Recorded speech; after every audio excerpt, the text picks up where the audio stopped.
તમારી ભીતર યોગ ખરેખર ક્યારે ઉતરે છે?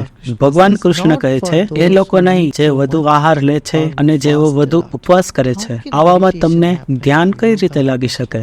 યોગી કોણ છે? યુક્તાહારા વિહારસ્ય યુક્ત ચેષ્ટસ્ય કર્મસુ. એને માટે પણ નહીં જે અત્યાધિક કામમાં ખોપાયેલો હોય છે, જે આરામ જ નથી કરી શકતો, અને એ પણ નહીં જે એકદમ આળસુ છે અને આખો દિવસ પડી રહે છે. એ જે પ્રવૃત્તિ અને નિવૃત્તિ વચ્ચે સંતુલન રાખે છે, એને કંઈક પ્રવૃત્તિ કરી છે. એટલા માટે ખબર છે, જ્યારે ધ્યાનનો કાર્યક્રમ થાય છે તેમાં થોડી શારીરિક પ્રવૃત્તિ હોય છે. યોગ એ શારીરિક પ્રવૃત્તિનો ભાગ હોય છે અને થોડી સેવા પ્રવૃત્તિ હોય છે. આપણે અમુક નિયમો પાળવાના હોય છે. આપણે નાકથી જ શ્વાસ લઈ શકીએ છીએ અને મોઢેથી જ ખાઈએ છીએ. તો આ ભૌતિક નિયમો છે જેમનું આપણે સન્માન કરીએ છીએ. અને યોગનો નિયમ છે સંયમ. ન તો વધુ પડતું ખાવું, ન બિલકુલ ખાવું. કો જે કહે છે હું કંઈ જ નથી ખાતો, તેમને યોગ ઉપલબ્ધ થતો નથી. ધ્યાન નથી કરી શકતા, સ્વમાં સ્થિત નથી થઈ શકતા. વિશ્વમાં એક કે બે કિસ્સા હશે એ આ નિયમમાં અપવાદરૂપ હશે, પણ સામાન્ય રીતે તમારે તમારી પ્રવૃત્તિમાં, વિશ્રામમાં, આહાર વિહારમાં એક સંતુલન જાળવવું પડશે. શાંત મને કોઈ પણ વ્યક્તિ, પરિસ્થિતિ કે સંજોગો સાથે ફસાયા વિના એક બ્રહ્મચારી થઈ. બ્રહ્મચારી એટલે જેનું મન નાની બાબતોમાં નહીં પણ બ્રહ્મમાં છે. આખો દિવસ બેસીને વાસનાઓના વિચારોમાં નહીં. કારણ કે જ્યારે તમારી પાસે વધુ ખાલી સમય હોય છે ત્યારે મન કામ વાસનાઓ તરફ જાય છે. જ્યારે તમે વ્યસ્ત હો છો ત્યારે મન એટલું બધું કામ વાસના તરફ જતું નથી.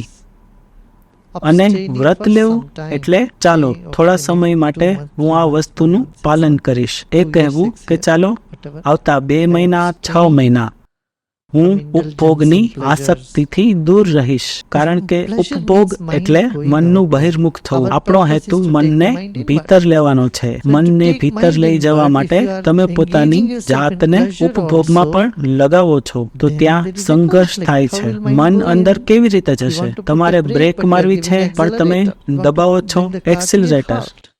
તમારે ગાડી ઊભી રાખવી છે પણ તમે એને ઈંધણ આપો છો અને બ્રેક મારો છો, ત્યારે સંઘર્ષ થશે.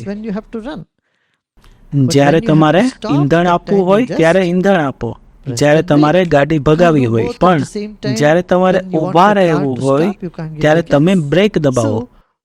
જ્યારે તમારે એક ચોક્કસ સમયકાળ માટે ભીતરમાં ઉતરવું હોય, 1 મહિનો, 2 મહિના, 1 અઠવાડિયું, 2 અઠવાડિયા કે પછી 5 જ દિવસ, અમે 5 દિવસના મૌન શિબિરમાં સુખની બીજી બધી પ્રવૃત્તિઓથી દૂર રહો, ભીતરમાં જાઓ. પછી તમારે જે કરવું હોય તે કરો, તમારા સ્વભાવને અનુસરો. પણ તે વખતે જ્યારે તમારે યોગમાં ઉતરવું હોય તે ક્ષણે તેઓ કહે છે મારી ઉપર ધ્યાન ધરો. મન સંયમ મચ્ચિતો. કારણ કે તમારા મનમાં એક જ વસ્તુ હોવી જોઈએ અને મને જ મનમાં રાખ.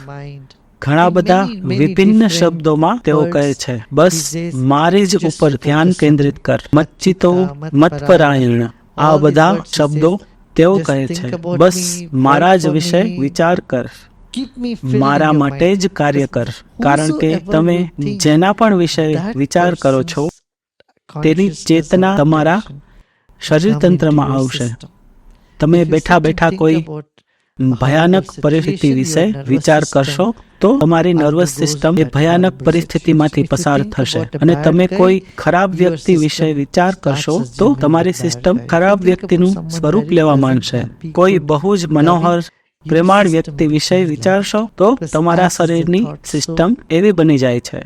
કારણ કે જેવો વિચાર તે પ્રમાણે તમારી ચેતના એ જ સાચામાં ઢળતી જશે. કેમ? તમારે કોઈ સાથે ઋણા ના કરવી જોઈએ, કારણ કે તમે ધીમે ધીમે એ વ્યક્તિ જેવા બનવા લાગો છો. એ પેલા વ્યક્તિ માટે નહીં પણ તમારા પોતાના માટે તમારે કોઈની ઘૃણા ના કરવી જોઈએ. તો નિર્વાણને પામવાનો આ જ રસ્તો છે. શાંતિ નિર્વાણ પરમમ મત સંસ્થા મદી ગચ્છતિ, અને તું મને પ્રાપ્ત કર. હવે તારું મન કોઈએ ભૂલ કરી છે એમાં ન રાખ, કારણ કે પછી તું ગુસ્સે થઈશ. પરંતુ જો તું તારું મન મારામાં જ રાખીશ તો તારામાં આત્મવિશ્વાસ આવશે. એ શાંતિમય અવસ્થા પ્રાપ્ત થશે જેમાં હું છું.